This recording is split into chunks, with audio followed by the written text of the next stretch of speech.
د ننګرهار والي شاه محمود میخیل د مرغومې په 25مه د خپل کار په دفتر کې د ترانسپورت رئیس، ترافیکو مدیر او په دې ولایت کې د ترانسپورتي اتحادو مسؤلینو سره د ناستې پر مهال دوی ته د ترافیکي نظم مراعات کولو او د ترانسپورت ادارې د جوړو شوو لایحو له مخې کرایه اخیستو لارښوونې وکړې. نوموړي زیاته کړه په دې غونډه کې د ترانسپورتي اتحادو مسؤلینو څخه د افغانیو د رواجولو په برخه کې د همکارۍ څخه ستاینه وکړه او همداراز دوی ته لارښوونه وکړه چې د دې پروسې د بریالیتوب په موخه د ترانسپورت ادارې له لوري د جوړو شوو لایحو له مخې کرایه واخلي. ښاغلي میخیل وویل ترانسپورتي اتحادو مسؤلینو په جدیت سره هیله وکړه چې د ښار په ترافیکي نظم کې مرسته وکړي او له خپل سرو هډو څخه د مسافرینو د لیږد پر ځای اصلي سیمو څخه مسافرین پورته کړي. ننګرهار د مختلفو جهتونو د ترانسپورت د اتحادیو د مشرانو، د ترافیک د مدیر صاحب او د ترانسپورت د رئیس صاحب سره مجلس درلود.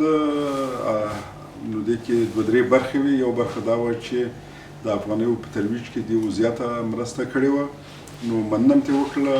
او دویم مسله دا وه چې څنګه کولی شو سهولتونه رامنځته کړو خلکو دپاره، ښاري نظم منظم کړو. او دریمه مرحله دا ده چې د نرخونو کنټرول هم مهمه ده او په دې کې د مهم رول درلوده. نو په دې خاطر باندې موږ په دې باندې پوره بحث وکړ، بعضې توافقاتو ته ورسېدلو چې هم به ښاري نظم ښه کېږي، هم به سهولتونه ولسونو ته برابرېږي او هم به کنټرول د نرخونو کېږي. په دې غونډه کې چې د ترافیکي نظم په رامنځته کېدو، کرایو کنټرول او نورو برخو کې ګډ کار کولو هوکړه وشوه، د افغانیو رواجولو او نورو کړنو له ترانسپورتي اتحادو له لوري لیکل شوی ستاینلیک هم د ننګرهار والي ته ورکړل شو.